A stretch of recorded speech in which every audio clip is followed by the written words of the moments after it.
Hey mga brods, ito nga pong si C-Stan Christian Stonehardinger mga brods ay bali-balita nga na iti-trade na ito ng Terra Firma Jeep mga kabrods. Yes, alam ko unang magkaka-interest talaga ang Barangay Ginebra San Miguel del. Syempre, dito nang galing si C-Stan tapos natalo pang Ginebra sa TNT, kulang sa big man, Ginebra ang may gusto kay Stonehardinger. Pero mga kabrods, ang SMB rin pala ay gustong ibalik sa roster nila sa SMB. Ito pong si Stonehardinger mga kabrods, dahil alam natin bago mag-Barangay Ginebra San Miguel yan si C-Stan, originally galing ito ng Terra Firma Jeep sana pero na-draft ito ng SMB mga brods. So dito pala talaga siya mas nauna mga brods sa San Miguel Bermen. Ay alam naman natin yung kakayahan ng Stonehardinger na nagpalakas sa kanya sa Barangay Ginebra San Miguel. Pero ito na nga mga kabrods, dahil sa pagka-trade ng Ginebra kay C-Stan para makuha nila si Isaac Go and Stephen Holt, ay dito meron may tampo kahit papano mga brods. Ito pong si Stonehardinger.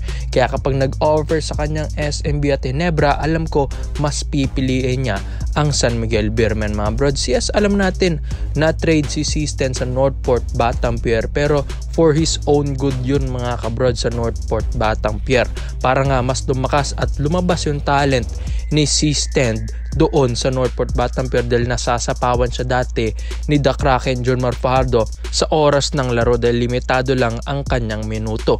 Well, sa Northport that time mga kabrods na ilabas niya, kaya yung pagka-trade ng SMB sa kanya ay walang tampo yun mga brods. Unlike sa Ginebra na ang ganda ng nilaro ni C-Stan, babad na babad sa Barangay Ginebra San Miguel last season, tapos bigla itong trinade agad-agad mga brods.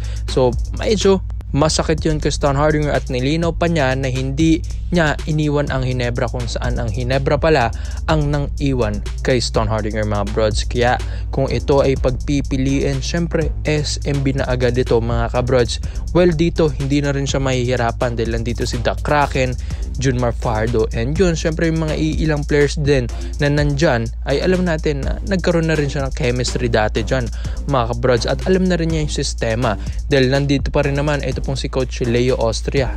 Undergoing pa rin yung kanyang sistema dito kay Coach George Gallant mga kabrods. Kaya sa Terra Firma Jeep kayang-kayang kunin agad ito ng SMB mga kabrods. Maski nga yung mga number 1 pick kayang-kayang kunin yan ng SMB, diba mga brods? How much more ito pong si C-Stan na gusto na rin makipag-trade sa ibang kupunan dahil alam natin mahihirapan talaga siyang ibuhat ito pong Terra Firma Jeep, dahil ito pong Jeep na ito mga brods hindi talaga nag-ambisyon ito na magkampiyon sa PBA dahil pinagtititrade na ito yung mga malalakas na players mga kabrods. Kaya yung mga superstars na ito talagang medyo nababagot na rin sa kanila and nahihirapan na. Kaya ito pong si Stonehardinger, kahit isang season pa lang ito sa Terra Firma Jeep, ramdam na niya agad, diba? Na-injured pa nga siya this season. Kaya ito mga brods, habang nagpapagaling si C-Stan ay dito na nga gustong gumalaw ng San Miguel Bermen, and alam naman natin yung kakayahan ng isang Stonehardinger mas lumakas na C-Stan na to kaysa yung dating C-Stan na Bermen mga kabrods. Mas tumakas, mas tumigas mga brods, and yun nga mas focus na sa laro unlike dati, and umi-score na rin sa paint, and ang dami na rin itong experience mga kabrods. Kaya mas nag-improve na ito, kaya maganda ito na sign para sa SMB mga brods if ever man na itutuloy at ipupush through nila ito pong trade sa Terra Firma Jeep. Kaya ikaw mga brods, sa lahat po ng mga SMB fans, sa tingin nyo ba dapat bang ibalik ng Jeep ulit ito pong si Stonehardinger? Kaya comment mo lang ang opinion mo dyan mga brods at isa-isa natin yan.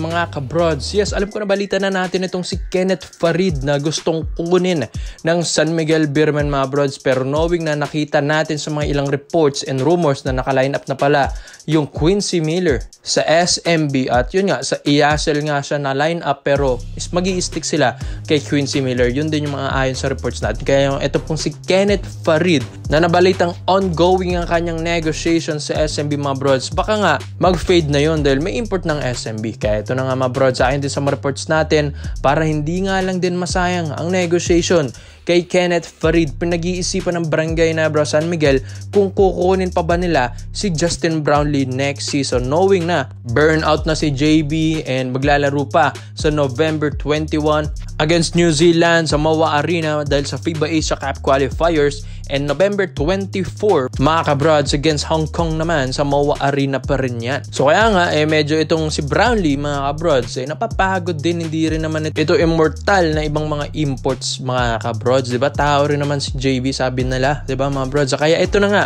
gusto nilang kunin. And pinag-iisipan nila yung 6'8" na ito pong si Kenneth Farid. Kaya, diba, nasimula na kasi ito ng SMB sa negotiation, mga kabrods. Gustong tapusin ng Barangay Nebra San Miguel kung saan ito yung susubukan nilang maging import next season, mga brods. Mas malaki kay Brownlee, mas bata, mas halimaw kung maglaro, manimal, mga brods. Kung hindi nyo man kilala si Kenneth Farid, isa ito sa mga naging popular din sa NBA, former NBA player ito, mga kabrods. 8 years ito nag-NBA, naglaro sa Denver Nuggets, Brooklyn Nets, and huli na niya yung Houston Rockets taong 2019. Kasalukuyan naglalaro siya ngayon sa Soles de Mexicali sa Mexico sa EuroLeague. And naglaro din siya sa Leones de Ponce, yung koponan ni Terrence Jones, mga kabrods. Well, alam naman natin kung gaano kalakas yung Kenneth Farid. Isa itong high flyer, blocker, mga kabrods, playmaker rin kung kahit papano. Tapos dominante sa paint, kayang-kaya niyang kainin yung mga players, mga brods, na mas malalaki sa kanya. Kaya nga ito pong Barangay Nebra San Miguel, why not mag-explore sila? Kaysa naman pagurin nila yung 36 years old na Justin Brownlee. Well, ito nga pong si Kenneth Farid, 34 years old pa lang din naman ito, mga brods. Kahit 2 years yung agwat, malaking bagay na yan dahil, mga brods, prime pa rin naman ito ni Kenneth Farid. Halimaw pa rin ito sa EuroLeague, mga brods. Hindi pa rin nawawala yung kanyang pagiging manimal na kung tawagin nila sa kanyang moniker, mga kabrods, well, talagang animal kung maglaro. Ito pong si Kenneth Farid. Kaya kapag ito yung makakasalubong mo sa paint, sabi nila, umalis ka na lang dahil grabe rin kung magdumakdak ito, mga brods. Kaya ito, para sa Barangay Nebra San Miguel, hindi na sila magsisisi kung ito yung magiging replacement import nila kay Justin Brownlee. Kaya ng Barangay Nebra San Miguel, last season nga sa Governors Cup, diba, pinalitan nila si JB dito po kay Tony Bishop. So kaya rin palitan nito ng Hinebra kung kakailanganin.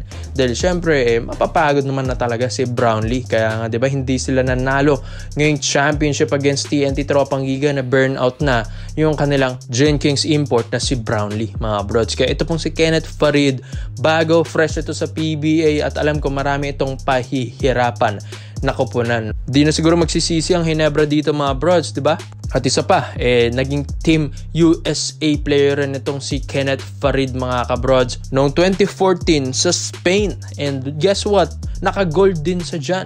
At kakaibang Kenneth Farid din yung nakita natin doon, mga brods. So talagang halimaw, animal kung maglaro siya doon. Kaya ito po sa Barangay Nebra San Miguel, malaking tulong ito sa paint, block shots, rebounds, and may chance pa na magkampyonato at kumuha ng titulo ang Hinebra kung ito yung ipapalit nila kay Justin Brownlee. Kaya komento mo lang opinion mo dito, mga brods, at isa natin yan. Salamat po sa panonood, mga brods. This is our rated highlights yun lang. I'm out.